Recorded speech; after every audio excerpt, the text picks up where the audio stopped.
Dua Menteri Jokowi yakni Menparekraf Sandiaga Uno dan Menpan RB Abdullah Azwar Anas kompak saling sanjung saat bertemu pada acara penutupan Santri Digitalpreneur.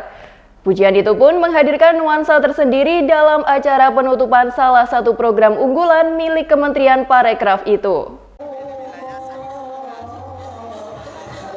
Saling lempar pujian itu diutarakan Sandiaga Uno dan Abdullah Azwar Anas saat bertemu dan memberikan sambutan kepada ratusan santri di Ponpes Mabadiul Ihsan yang ada di Desa Karangtoro, Kecamatan Tegalsari, Banyuwangi pada Jumat 20 September 2024. Dalam acara penutupan program Santri Digitalpreneur itu, keduanya pun tak canggung menyampaikan sanjungan, termasuk saat Azwar Anas bercerita tentang kehidupan bertetangga dengan Sandiaga Uno di Jakarta.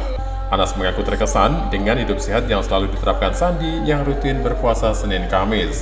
Bahkan, dia pun menyebut sering salat berjamaah di masjid yang dibangun oleh Sandi. Anas mengaku nyaman lantaran masjid yang dibangun Sandi itu bernafaskan Ahlussunnah wal Jamaah yang dipegang erat kaum Nahdliyin. Salah satunya menjalankan kunut ketika berjamaah sholat subuh. Dan Kak Sandi ini nggak pernah putus puasa Senin Kemis dari muda. Kayak puasa Senin Kemis ini nggak temposo. Jadi Pak Sandi ini luar biasa. Saya kalau subuh kayak tadi subuh itu sholat jamaah di masjid beliau, keluarga beliau. Namanya Masjid At-Taqwa di Jalan Sriwijaya. Ini masjid sekitar berapa sekarang tanahnya?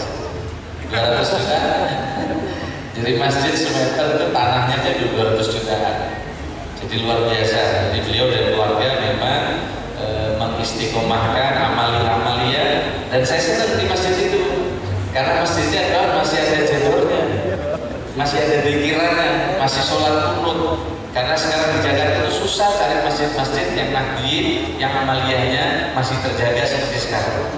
Jadi beliau ini punya masjid dan punya amaliyah-amaliyah luar biasa. Tepuk tangan buat Pak Sandi. Kehadiran beliau akan memberikan inspirasi positif. Beliau ini tiada hari tak mau olahraga dan makannya terjaga.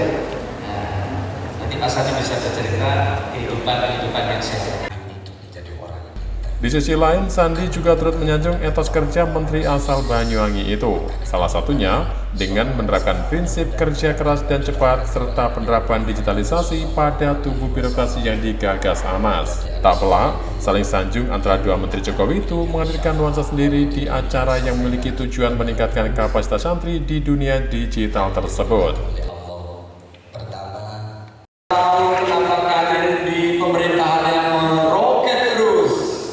Rupanya yang doain ini luar biasa para santri dan umi serta terus para kiai. Di jalan ada seorang pejabat disukai oleh semua faksi dari politisi. Jadi saya selalu mendapat laporan dari para menteri, dari pimpinan kita bahwa Pak Anas ini 3G. 3G itu pertama G-nya itu gercep, gerak cepat. Kalau dikasih tugas, selesaikan dengan cepat. Dan beliau ini merangkul semua, namanya geber, gerak bersama. Jadi tidak sendiri-sendiri, tapi selalu membawa tim yang kuat. Oleh karena itu saya ucapkan selamat juga kepada tim Kemenpan RB yang ikut bersama di sini. Dan yang ketiga, Pak Anas ini gaspol, garap semua potensi, terutama potensi online, all-nya itu online. Jadi beliau inilah yang menggagas digitalisasi dari pemerintahan kita. Di tengah acara, keduanya kemudian memberikan bingkisan satu sama lain.